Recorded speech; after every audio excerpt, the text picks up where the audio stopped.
Hi ആൾ. ഞാൻ ഇന്ന് സംസാരിക്കുന്നത് ഇറാൻ, ഇസ്രായേൽ, അമേരിക്ക തുടങ്ങിയ രാജ്യങ്ങൾക്കിടയിലുള്ള യുദ്ധത്തെക്കുറിച്ചാണ്. അതിൽ കഴിഞ്ഞ കുറേ ദിവസമായി ഈ ഒരു വീഡിയോ ചെയ്യണമെന്ന് വിചാരിക്കുന്നുണ്ട്. പക്ഷേ അതിനുള്ളൊരു സന്ദർഭവും സാഹചര്യമൊന്നും യോജിച്ച് വരാത്തതുകൊണ്ടാണ് ആ വീഡിയോ ചെയ്യാതിരുന്നത്.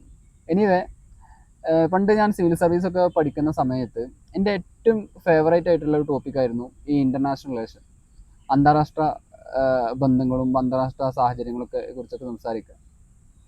അപ്പോൾ അന്ന് നമ്മൾ ഓരോ രാജ്യത്തിൻ്റെ എക്സാമിന് വേണ്ടി ഓരോ രാജ്യത്തിൻ്റെ പ്രത്യേകതകളും ആ രാജ്യത്തിൻ്റെ ബോർഡറിൽ നിൽക്കുന്ന രാജ്യങ്ങളും അതിൻ്റെ സ്ട്രാറ്റജിക് ആയിട്ടുള്ള ലൊക്കേഷൻസ് തുടങ്ങിയ ഒരുപാട് കാര്യങ്ങൾ പഠിക്കും. അപ്പോൾ അന്ന് ഓരോ രാജ്യങ്ങളെക്കുറിച്ച് അനാലിസിസ് ചെയ്യുന്ന സമയത്ത് തന്നെ എൻ്റെ മനസ്സിൽ ഏറ്റവും കൂടുതൽ വളരെ ഇൻട്രസ്റ്റിംഗ് ആയിട്ട് എനിക്ക് തോന്നിയൊരു രാജ്യമായിരുന്നു ഇറാൻ.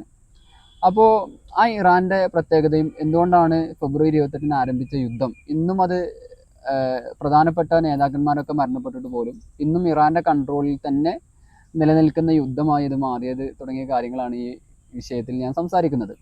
അപ്പോൾ ഇറാൻ സത്യത്തിൽ തോൽക്കാതിരിക്കാൻ പ്രധാനപ്പെട്ട കാരണം 3 കടലുകളാണ്. 3 കടലുകളുടെ നിയന്ത്രണം ഉള്ളതുകൊണ്ടാണ് സത്യത്തിൽ ഇറാൻ ആർക്കും തോൽപ്പിക്കാൻ കഴിയാത്തത്. അപ്പോൾ അതിനെക്കുറിച്ച് പ്രധാനമായിട്ടും സംസാരിക്കുമെന്നാണ് വിചാരിക്കുന്നത്. ആസ് ഓഫ് നൗ നമ്മുടെ ട്രംപ് മച്ചമ്പി ആക്ച്വലി ഹോർമൂസ് കടലിടുക്ക് ഞങ്ങളാണ് കൺട്രോൾ ചെയ്യുന്നത് എന്ന് വരുത്തി തീർക്കാൻ വേണ്ടി ഇറാൻ്റെ state of Hormuz Iran already ഒരു ചെക്ക് പോയിന്റ് വെച്ചിട്ടുണ്ട്. അപ്പോൾ അതിന് പുറമെ നമ്മുടെ ട്രംപണ്ണൻ കൂടി ഞാനാണ് ഇതൊക്കെ ലോക്ക് ചെയ്ത് വെച്ചിട്ടുള്ളത് എന്ന് പ്രൂവ് ചെയ്യുന്നതിന് വേണ്ടി ട്രംപണ്ണനും ഒരു ചെക്ക് പോയിന്റ് സത്യത്തിൽ വെച്ചിട്ടുണ്ട്. എനിവേ, അപ്പോൾ ഒന്നാമത്തെ ഇറാൻ്റെ കൺട്രോൾ എന്ന് പറയുന്നത് പേർഷ്യൻ ഗൾഫാണ്.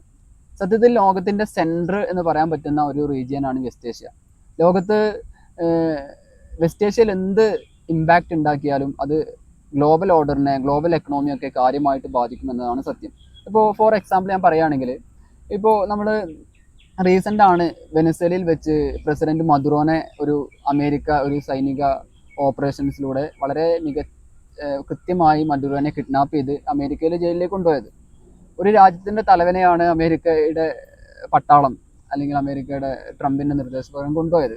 പക്ഷെ അത് ഗ്ലോബൽ ഓർഡറിനെ കാര്യമായിട്ട് ഇമ്പാക്റ്റ് ഒന്നും ഉണ്ടാക്കിയില്ല. ആരെങ്കിലും അതിനെതിരെ വെസ്റ്റ് നാഷൻസോ അല്ലെങ്കിൽ മറ്റ് രാജ്യങ്ങളോ ഇതിനെ അപലപിക്കാനൊന്നും തയ്യാറായിട്ടൊന്നുമില്ല. അവർ നമ്മളത് ബാധിക്കുന്ന വിഷയമല്ലല്ലോ എന്നുള്ള രൂപത്തിലാണ് അത് കാര്യമാക്കിയില്ല.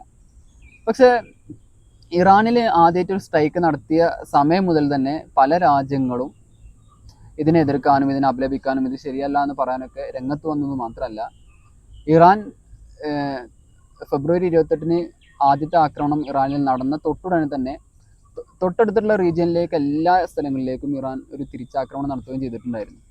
സോ ഇറാൻ്റെ ആ സ്ട്രാറ്റജിക് ലൊക്കേഷനാണ് ആക്ച്വലി ഇറാനെ ഈ യുദ്ധത്തിൽ പിടിച്ചു നിർത്തുന്നത് എന്നതാണ് യാഥാർത്ഥ്യം. ഒരുപക്ഷെ ഇറാന് സൗത്ത് അമേരിക്കയിലോ അതല്ലെങ്കിൽ മറ്റേതെങ്കിലും റീജിയനിലാണ് നിലകൊള്ളുന്നതെങ്കിൽ ഒരുപക്ഷെ ഇറാന് എത്രയും പെട്ടെന്ന് തോൽവി സമ്മതിച്ച് പരാജയപ്പെട്ട് അവർക്ക് പിന്തിരിഞ്ഞ് പോകേണ്ടി വന്നിരുന്നു. പക്ഷേ ഇറാൻ ലൊക്കേറ്റ് ചെയ്യുന്ന പടച്ചോൻ്റെ അനുഗ്രഹത്താൽ അല്ലെങ്കിൽ നാച്ചുറലി അവർക്ക് കിട്ടിയ ഒരു ലൊക്കേഷനാണ് ആക്ച്വലി ആ പേർഷ്യൻ ഗൾഫ് എന്ന് പറയുന്നത്. അപ്പോൾ ഈ പേർഷ്യൻ ഗൾഫിൻ്റെ പ്രത്യേകത ലോകത്തുള്ള ഏറ്റവും കൂടുതൽ പെട്രോളും എനർജി റിസോഴ്സ് കടന്നു പോകുന്ന ഒരു റീജിയനാണ്. അത് LPG ആയാലും LNG ആയാലും ഇനി ക്രൂഡ് ഓയിൽ ആയാലും ഇതൊക്കെ പാസ് ചെയ്യുന്നത് ഈ ഒരു മിഡിൽ ഈസ്റ്റിലെ ആ സെൻട്രൽ ഈ പേർഷ്യൻ ഗൾഫ് എന്ന് പറയുന്ന ഒരു ചോക്ക് പോയിന്റ് കൂടിയാണ്. സ്വാഭാവികമായിട്ടും അതങ്ങ് ക്ലോസ് ചെയ്ത് കഴിഞ്ഞാൽ അത് നമ്മുടെ രാജ്യത്തെ ബാധിക്കും, ഏഷ്യൻ എക്കണോമിയെ കാര്യമായിട്ട് ബാധിക്കും, ഇനി വേണ്ട യൂറോപ്യൻ എക്കണോമിയെ ബാധിക്കും. കാരണം അവിടേക്കൊക്കെ ഈ പെട്രോളും അതുപോലെ ക്രൂഡ് ഓയിലും ഉൾപ്പെടുന്ന പാചക വാതകങ്ങളും LPGയും LNG ഒക്കെ പാസ് ചെയ്യുന്നത് പ്രധാനമായിട്ടും ഈ ഒരു പേർഷ്യൻ ഗൾഫ് മുഖേനയാണ്. അപ്പോൾ ആ ഒരു പേർഷ്യൻ ഗൾഫിൽ ആർക്ക് കൺട്രോൾ ഉണ്ടോ അവർക്ക് സ്വാഭാവികമായിട്ടും ഒരു വിന്നിങ് ഫാക്ടർ ഈ യുദ്ധത്തിൽ ഉണ്ടാവും എന്നത് ഒരു യാഥാർത്ഥ്യമാണ്. പിന്നെ ഇറാൻ സ്വായത്തമാക്കിയ മറ്റൊരു പ്രധാനപ്പെട്ട ഒരു കാര്യമായിരുന്നു ആക്ച്വലി 1979 ഇറാന് ഒരു ഉപരോധം വന്നിട്ടുണ്ട്. ഇറാൻ ഒരു റവല്യൂഷൻ വന്ന് ഇറാനിലൊരു പുതിയ ആയത്തുള്ള ഖുമൈനിയുടെ നേതൃത്വത്തിലുള്ള ഒരു ഭരണകൂടം വന്ന കാലം മുതൽ തന്നെ ഇറാനിൽ അമേരിക്ക ഉപരോധം നടത്തുന്നുണ്ട്. സ്വാഭാവികമായിട്ടും അത്തരം ഒരു ഉപരോധം നടക്കുന്നത് കൊണ്ട് തന്നെ ഭാവിയിൽ ഇറാനും ഇസ്രായേലും തമ്മിലുള്ളൊരു യുദ്ധം ഉണ്ടാവുമെന്ന് അവർ പ്രതീക്ഷിക്കുന്നുണ്ട്. അല്ലെങ്കിൽ ഇറാനും അമേരിക്കയും തമ്മിൽ യുദ്ധം ഉണ്ടാവുമെന്ന് പ്രതീക്ഷിക്കുന്നത് കൊണ്ട് തന്നെ ഇറാന് ഒരുപാട് നെറ്റ്വർക്കുകളിലൂടെ പ്രധാനപ്പെട്ട ചോക്ക് പോയിന്റുകളൊക്കെ കൺട്രോൾ ചെയ്യാൻ ഇറാൻ ശ്രമിച്ചിട്ടുണ്ട്. അതിൻ്റെ ഒരു വിജയം കൂടിയാണ് ആക്ച്വലി റെഡ് സീയിലും അവർക്ക് ആക്സസ് ഉണ്ടായി എന്നത്. സത്യത്തിൽ ഇപ്പോൾ റെഡ് സീ എന്നൊക്കെ പറയുന്നത് അത്യാവശ്യം ഒരുപാട് ഇറാനെ സംബന്ധിച്ച് ഒരുപാട് കിലോമീറ്ററുകൾ അപ്പുറമാണ്. പക്ഷേ റെഡ് സീ എന്ന് പറയുന്ന പ്രധാനപ്പെട്ട ഒരു വാട്ടർ വേയിലും വാട്ടർ റൂട്ടിലും ഇൻ്റർനാഷണൽ വാട്ടർ റൂട്ടിലും അവർക്ക് കൺട്രോൾ അവർ കൊണ്ടുവന്നിട്ടുണ്ടായിരുന്നു. അത് പ്രധാനമായിട്ടും ഹൂത്തികളെ യമനിൽ അവിടുത്തെ ഭരണകൂടത്തെ അട്ടിമറിച്ചുകൊണ്ട് ഹൂത്തികൾ അവിടെ പ്രധാനപ്പെട്ട പ്രൊവിൻസുകളൊക്കെ കൺട്രോൾ ചെയ്യുകയും ഈ ബാബുൽ മന്ദബ് എന്ന് പറയുന്ന റെഡ് സീയിലേക്ക് ഇന്ത്യൻ ഓഷ്യനിൽ നിന്ന് നേരെ റെഡ് സീ വഴി സൂയസ് കനാലിലേക്ക് പോകുന്ന ബാബുൽ മന്ദബ് കൺട്രോൾ ചെയ്യാനുള്ള അധികാരം സത്യത്തിൽ അവിടെയുള്ള ഒരു മിലിഷ്യ ഗ്രൂപ്പിന് കിട്ടി. ആ മിലിഷ്യയെ പ്രധാനമായിട്ടും സപ്പോർട്ട് ചെയ്യുന്നത് ആരാണ്? ഇറാനാണ്. അപ്പോൾ ഈ രണ്ട് കാര്യങ്ങൾ, ഈ രണ്ട് വാട്ടർ വേക്ക് പുറമെ ഇനിയും മറ്റു പല സാഹചര്യങ്ങൾ കൂടി ഇറാന് അനുകൂലമാണ് എന്നതാണ് ഒരു യാഥാർത്ഥ്യം. പ്രധാനമായിട്ടും സാധാരണ ഇൻ്റർനാഷണൽ റിലേഷനിൽ ഉള്ള കൈവുള്ള ആളുകളൊക്കെ പ്രധാനമായിട്ടും സമർത്ഥിക്കുന്ന രണ്ട് കാര്യങ്ങൾ ഈ ഒരു ബാബുൽ മന്ദബിലുള്ള കൺട്രോളും അതുപോലെ സ്ട്രേറ്റ് ഓഫ് ഹോർമുസിലുള്ള കൺട്രോളുമാണ്.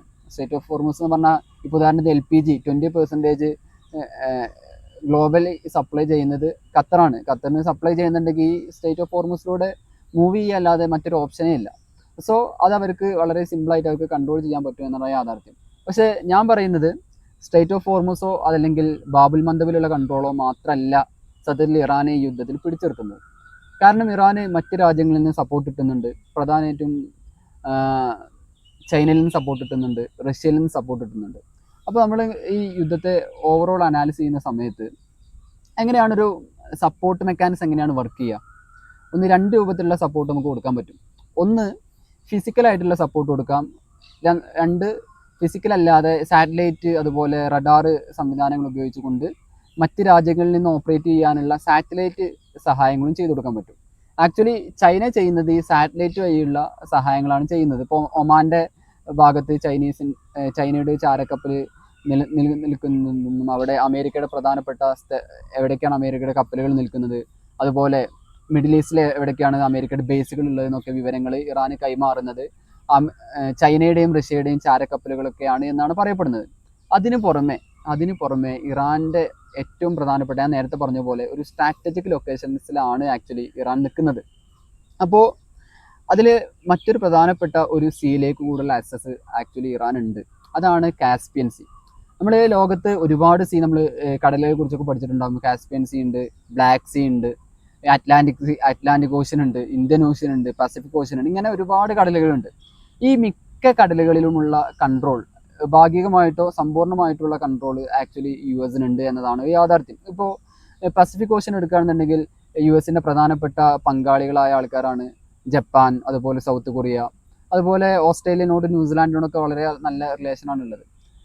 അവിടെ ആക്ച്വലി ഇറാന് അമേരിക്കക്ക് പസഫിക് ഓഷ്യനിൽ ഒരു കൺട്രോൾ ഉണ്ട്. ഇനി അറ്റ്ലാന്റിക് ഓഷ്യൻ എന്നൊക്കെ പറഞ്ഞാൽ ആ നാറ്റോയുടെ യൂറോപ്പിലുള്ള രാജ്യങ്ങളുടെ പ്രധാനപ്പെട്ടൊരു കടൽ തീരാണ് ഈ അറ്റ്ലാന്റിക് ഓഷ്യൻ വരുന്നത്. സ്വാഭാവികമായിട്ട് അവർക്ക് ഓട്ടോമാറ്റിക്കലി US-ന് അവിടെ കൺട്രോൾ ഉണ്ടാവും. പിന്നുള്ളത് ബ്ലാക്ക് സീ ആണ്, പ്രധാനപ്പെട്ട ഒരു സീ ആണ് ബ്ലാക്ക് സീ. ഈ ബ്ലാക്ക് സീ എന്നൊക്കെ പറഞ്ഞാൽ ആക്ച്വലി ലൊക്കേറ്റ് ചെയ്യുന്നത് ഈ തുർക്കിയുടെ ആ കോൺസ്റ്റന്റിനോപ്പിൾ ഉൾപ്പെടുന്ന ആ പ്രദേശത്താണ്. അവിടെ ഈ കോൺസ്റ്റന്റിനോപ്പിൾ അല്ലെങ്കിൽ തുർക്കി എന്നൊക്കെ പറയുന്നത് നാറ്റോയിലെ അമേരിക്ക കഴിഞ്ഞാൽ ഏറ്റവും വലിയ ഒരു സൈനിക ശക്തിയായി നിൽക്കുന്ന ഒരു അമേരിക്കയുടെ പ്രധാനപ്പെട്ട ബേസുള്ള ഒരു രാജ്യം കൂടിയാണ്.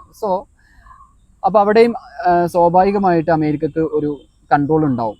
എന്നാൽ ലോകത്ത് അമേരിക്ക കൺട്രോൾ ഇല്ലാത്ത ഏക കടൽ കാസ്പിയൻ സീ ആണ്. ഈ കാസ്പിയൻ സീയുടെ പ്രത്യേകത എന്ന് പറഞ്ഞാൽ കാസ്പിയൻ സീയിൽ സത്യത്തിൽ ഇറാന് തുറമുഖങ്ങളുണ്ട്. ഇറാൻ്റെ ഒരു വാട്ടർ ബോഡിയാണ് കാസ്പിയൻ സീ എന്ന് പറയുന്നത്. പണ്ട് സിവിൽ സർവീസിനൊക്കെ ഏതൊക്കെ രാജ്യങ്ങളാണ് ഈ കാസ്പിയൻ സീനെ ലൊക്കേറ്റ് ചെയ്യുന്നതെന്ന് പഠിക്കാൻ വേണ്ടിയിട്ട് ഞങ്ങളൊരു കോഡ് ഭാഷ ഉപയോഗിച്ചിരുന്നു. താരീഖ് എന്നാണ് പറയുക. തുർക്ക്മെനിസ്ഥാൻ, അസർബൈജാൻ, റഷ്യ, ഇറാൻ, പിന്നെ കസാക്കിസ്ഥാൻ, ഈ 5 രാജ്യങ്ങളാണ് ആക്ച്വലി ഈ കാസ്പിയൻ സീയെ ലൊക്കേറ്റ് ചെയ്യുന്നത്. ഈ ഒരു കാസ്പിയൻ സീയിലേക്കുള്ള ആക്സസ് കൂടി ഉള്ളത് കൊണ്ടാണ് ഇറാനിലേക്ക് ആയുധങ്ങൾ നിരന്തരമായിട്ട് റഷ്യയുടെ ഭാഗത്തു നിന്ന് വരുന്നത് എന്നതാണ് യാഥാർത്ഥ്യം. സത്യത്തിൽ റഷ്യ ഡയറക്റ്റ് ആയിട്ട് പട്ടാളത്തെ അയച്ചുകൊണ്ടൊന്നും ഇറാനെ സഹായിക്കുന്നില്ല. പക്ഷേ ആയുധങ്ങൾ അൺഇൻറ്ററപ്റ്റഡ് ആയിട്ട് അതിങ്ങനെ ഫ്ലോ ചെയ്തുകൊണ്ടിരിക്കുന്നുണ്ട്. നമുക്കെല്ലാവർക്കും അറിയുന്ന പോലെ ശരിക്കും ഈ ആയുധങ്ങളൊക്കെ വിമാനങ്ങളിലൊന്നല്ല പ്രധാനമായിട്ടും കൊണ്ടുവരാറുള്ളത്. അത് കപ്പൽ മുഖേനയാണ്, കപ്പൽ മാർഗങ്ങളിലൂടെയാണ്, വലിയ കണ്ടെയ്നർ ഷിപ്പുകളിലൂടെയാണ് ആയുധങ്ങൾ വരിക. അപ്പോൾ ഇറാനിൽ നിന്ന് ഡയറക്റ്റ് ആയിട്ട് ഈ ആയുധങ്ങളും മറ്റും കൊണ്ടുപോകാൻ ഇറാന് ആക്ച്വലി റഷ്യയിലേക്കും റഷ്യയിൽ നിന്ന് ഇറാനിലേക്കും അങ്ങോട്ടും ഇങ്ങോട്ടും ആയുധങ്ങൾ സപ്ലൈ ചെയ്യാൻ പറ്റുന്നുണ്ട്. പക്ഷേ ഇവിടെ മനസ്സിലാക്കേണ്ടത് അമേരിക്കക്ക് യാതൊരു കൺട്രോൾ ഇല്ലാത്തൊരു സീ ആണ് ഈ കാസ്പിയൻ സീ എന്നതാണ് മറ്റൊരു യാഥാർത്ഥ്യം. സോ ഞാൻ പറഞ്ഞു വരുന്നത്, ഇത്രയും കൺട്രോളുള്ള, അത്രയും ജോഗ്രഫിക്കലി ഏറ്റവും ഐഡിയൽ ആയിട്ടുള്ള ലൊക്കേഷൻസിലാണ് ആക്ച്വലി ഇറാൻ നിൽക്കുന്നത്. ഈ 3 കടലിലേക്കുള്ള സമ്പൂർണ്ണമായ നിയന്ത്രണം ഇറാൻ കാലങ്ങളായി വളർത്തിയെടുത്തതോ അല്ലെങ്കിൽ അവർക്ക് നാച്ചുറലി കിട്ടിയതോ ആയ കാരണത്താലാണ് ഇറാനെ ഒരിക്കലും അമേരിക്കക്ക് ഈ യുദ്ധത്തിൽ കീഴടക്കാനോ പരാജയപ്പെടുത്താനോ അവരെ ഇല്ലാതാക്കാനോ കഴിയാത്തത്. ഇപ്പോൾ ഭാഗ്യമായിട്ട് ഹോർമുസ് കടലെടുക്ക് ഇറാൻ ക്ലോസ് ചെയ്തിട്ടുണ്ട്. അവിടെ ഇനി എന്തൊക്കെ നിയന്ത്രണങ്ങൾ കൊണ്ടുവരണം എന്ന് തീരുമാനിക്കുന്നത് ആക്ച്വലി ഇറാനും ഇറാൻ്റെ പാർലമെൻറ്റും ആയിരിക്കുമെന്നൊക്കെ ആൾറെഡി പറഞ്ഞു കഴിഞ്ഞിട്ടുണ്ട്. സോ ഇനി ഇറാനിലുള്ള എത്ര ഇൻഫ്രാസ്ട്രക്ചർ തകർത്ത് കളഞ്ഞാലും, സ്കൂളുകൾ നശിപ്പിച്ചു കഴിഞ്ഞാലും, യൂണിവേഴ്സിറ്റികൾ തകർത്ത് കഴിഞ്ഞാലും, ബ്രിഡ്ജുകൾ കൊളാപ്സ് ആയി പോയാലും ഒക്കെ അവർക്ക് അതൊക്കെ റീബിൽഡ് ചെയ്യാൻ വേണ്ടിയിട്ട് അവർ സ്റ്റേറ്റ് ഓഫ് ഹോർമുസിൽ സെസ് ഏർപ്പെടുത്തും. സ്വാഭാവികമായിട്ട് കപ്പൽ കടന്നു പോകണമെന്നുണ്ടെങ്കിൽ അവിടെ അവർക്ക് ഇറാന് സെസ് കൊടുക്കേണ്ടി വരും. ആ സെസ്സിലൂടെ അവർ സ്വാഭാവികമായിട്ടും അവരുടെ ഇൻഫ്രാസ്ട്രക്ചർ റീബിൽഡ് ചെയ്തെടുക്കും. ഇതാണ് സിമ്പിൾ ഒരു മാത്തമാറ്റിക്സ് ഈ ഇറാൻ അമേരിക്ക യുദ്ധത്തിലുള്ള നടക്കുന്ന കാര്യങ്ങൾ.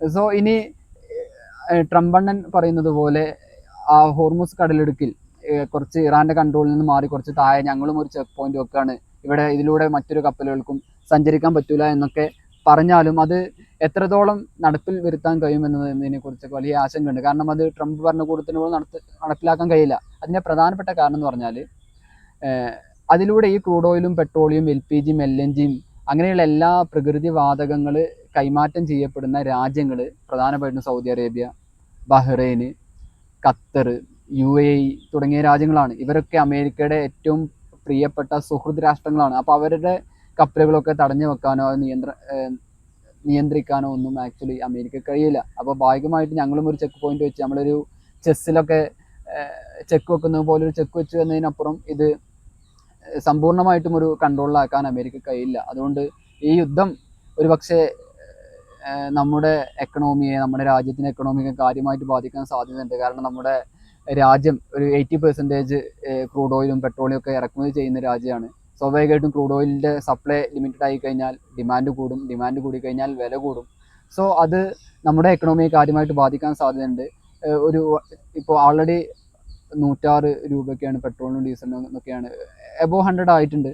അത് ഇനി വെസ്റ്റ് ബംഗാളിലും അതുപോലെ മറ്റ് ആസാമിലേക്കുള്ള ഇലക്ഷനും കൂടെ കഴിഞ്ഞാൽ ഒരു 110 അല്ല 120 ഡ്രിഫ്റ്റ് ചെയ്ത് പോയാലും നമുക്ക് അത്ഭുതപ്പെടാനൊന്നുമില്ല. മാത്രമല്ല ഇന്ത്യൻ റുപ്പീസിൻ്റെ വാല്യൂസിലും കാര്യമായിട്ടുള്ള ഇടിവുണ്ടാവും. കാരണം ക്രൂഡ് ഓയിൽ നമ്മൾ കൊടുക്കണമെന്നുണ്ടെങ്കിൽ നമുക്ക് എന്ത് ചെയ്യേണ്ടി വരും, കൂടുതൽ ഡോളർ വാങ്ങേണ്ടി വരും. കൂടുതൽ ഡോളർ വാങ്ങുമ്പോൾ നമ്മൾ നമ്മുടെ എക്സ്റ്റക്കറിലുള്ള RBI കയ്യിലുള്ള റുപ്പി അതെന്ത് ചെയ്യും, കൂടുതൽ ഇൻ്റർനാഷണൽ ഇതിൽ ഇറക്കേണ്ടി വരും. അങ്ങനെ വരുമ്പോൾ ഇൻഫ്ലേഷൻ കൂടും. സോ നമ്മുടെ രാജ്യത്തെയും നമ്മുടെ എക്കണോമിയെയും നമ്മുടെ പാചകവാദത്തെയും എല്ലാത്തിനെയും കംപ്ലീറ്റ് എഫക്റ്റ് ചെയ്യാൻ സാധ്യതയുള്ള ഒരു യുദ്ധമാണ് ആക്ച്വലി ഇത് എന്നാണ് എനിക്കിതിനെക്കുറിച്ച് പറയാനുള്ളത്. ഇപ്പോൾ ഞാൻ ആക്ച്വലി കഴിഞ്ഞ 2 മാസമായി ഇവിടെ ബാംഗ്ലൂർ നിൽക്കുന്നുണ്ട്. അപ്പോൾ ഈ ബാംഗ്ലൂർ നിൽക്കുമ്പോൾ ഇതിൻ്റെ ഒരു പ്രത്യേകത, പല സ്ഥലങ്ങളിലും LPGയുടെ ഷോർട്ടേജ് ഉണ്ടായിട്ടുണ്ടായിരുന്നു. നമ്മുടെ PGകളിലൊക്കെ LPG കിട്ടാത്തതുകൊണ്ട് ഫുഡ് സപ്ലൈ ചെയ്യുന്നതിലൊക്കെ ഭയങ്കര ലിമിറ്റ് വരുത്തിയിട്ടുണ്ടായിരുന്നു. പല റെസ്റ്റോറൻറ്റിലും പൂട്ടി കിടക്കുന്നുണ്ടായിരുന്നു. അപ്പോൾ ഇങ്ങനെയുള്ള ഇമ്പാക്റ്റുകളൊക്കെ നമ്മുടെ രാജ്യത്തെ ഡയറക്റ്റായിട്ട് എഫക്റ്റ് ചെയ്യാൻ സാധ്യതയുണ്ട്, നമ്മുടെ ജീവിതത്തെ എഫക്റ്റ് ചെയ്യാൻ സാധ്യതയുണ്ട്. അതുകൊണ്ട് തന്നെ എത്രയും പെട്ടെന്ന് യുദ്ധങ്ങളൊക്കെ അവസാനിക്കട്ടെ എന്നാണ് ആത്മാർത്ഥമായിട്ട് പറയാനുള്ളത്. Thank you all.